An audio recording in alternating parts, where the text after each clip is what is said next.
السلام علیکم ورحمۃ اللہ وبرکاتہ۔ آج میں آپ کو ایک اہم مسئلہ بتانے جا رہا ہوں جو ہر شخص کو نہیں پتا، لیکن آج پتہ چل جائے گا۔ بعض لوگ داڑھی رکھتے ہیں، بعض نہیں رکھتے، اور کئی ایسے بھی ہیں جو بغیر داڑھی والے ہیں لیکن وہ نماز بھی پڑھاتے ہیں، جماعت کے ساتھ جماعت کراتے ہیں۔ تو اس کے بارے میں کیا حکم ہے؟ اللہ کے محبوب کی بارگاہ میں آپ کو لے چلتے ہیں۔ اللہ کے محبوب کی محفل میں ایک صحابی رسول جو روزانہ اللہ کے محبوب کے سامنے بیٹھتا تھا، ان کے چہرے پہ ایک بال تھا داڑھی کا۔ اللہ کے محبوب دیکھ کے مسکرا پڑتے، خوش ہو جاتے۔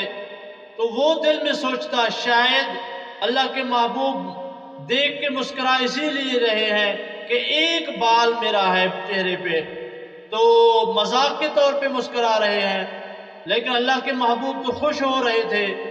تو 2-3 دن کے بعد اس نے سوچا یہ داڑھی کا بال یہ چہرے سے جدا کرتا ہوں۔ اس نے وہ بال کھینچ لیا اور اللہ کے محبوب کی بارگاہ اقدس میں پھر حاضر ہوا۔ اللہ کے محبوب نے ایک دفعہ دیکھا اور اپنا رخ مبارک پھیر لیا۔ یہ صحابی رسول پریشان ہو گیا کہ اللہ کے محبوب پہلے دیکھ کے مسکرا دیتے، لیکن اب میرا چہرہ دیکھ کے رخ پھیر لیا۔ اللہ کے محبوب کے سامنے دوسری طرف گیا، اللہ کے محبوب نے پھر چہرہ پھیر لیا۔ تو عرض کرتا ہے یا رسول اللہ مجھ سے کیا غلطی ہو گئی، آپ میری طرف دیکھ نہیں رہے؟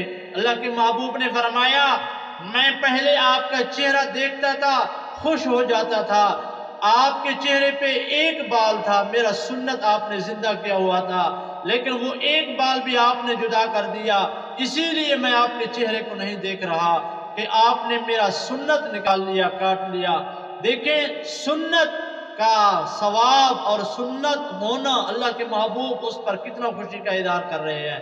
اور ایسے ہی علماء نے فرمایا اور محدثین نے یہ فتویٰ دیا کہ جو داڑھی مونڈا ہے، داڑھی نہیں رکھتا، ان کے پیچھے جماعت کے ساتھ آپ نماز نہیں پڑھ سکتے۔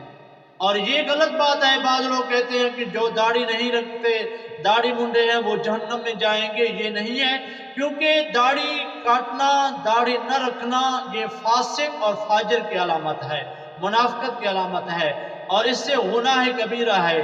اور کوشش کریں اللہ کے محبوب کی سنت کو زندہ کریں، اللہ کے محبوب کی سنت کی بے حرمتی نہ کریں۔ دیکھیں ہم داڑھی کاٹتے ہیں اور یہ بال جو ہے نا یہ زمین پہ جاتے ہیں اور ان کی بے حرمتی ہوتی ہے، اللہ کے محبوب کی سنت ہے۔ اور جو داڑھی نہیں رکھتا ان کے پیچھے نماز نہیں ہوتی، کیونکہ وہ جماعت نہیں کر سکتا، کیونکہ جو سنت کا تارک ہے وہ امام کیسے بن سکتا ہے؟ اور دوسری بات کہتے ہیں کہ بغیر داڑھی والا جہنم میں جائے گا، یہ غلط بات ہے، کیونکہ کلمہ تو پڑھتا ہے، مسلمان تو ہے، لیکن ایک گناہ کا سزا تو ضرور ملے گا۔ توبہ کرے گا تو اللہ تعالیٰ معاف فرما دے گا۔ کوشش کریں اللہ کے محبوب کی سنت ادا کریں۔ دعا ہے اللہ تعالیٰ ہم سب کو محبوب کی سنت پہ عمل کرنے کی توفیق عطا فرمائے، آمین ثم آمین۔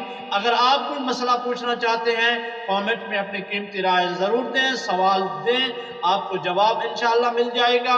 اگر فیس بک پہ ہے یا ہمارے چینل یوٹیوب پہ ہے تو آپ سوال لکھ سکتے ہیں اور ہم آپ کو جواب دیں گے یوٹیوب کے چینل پہ یا فیس بک میں ویڈیو میں۔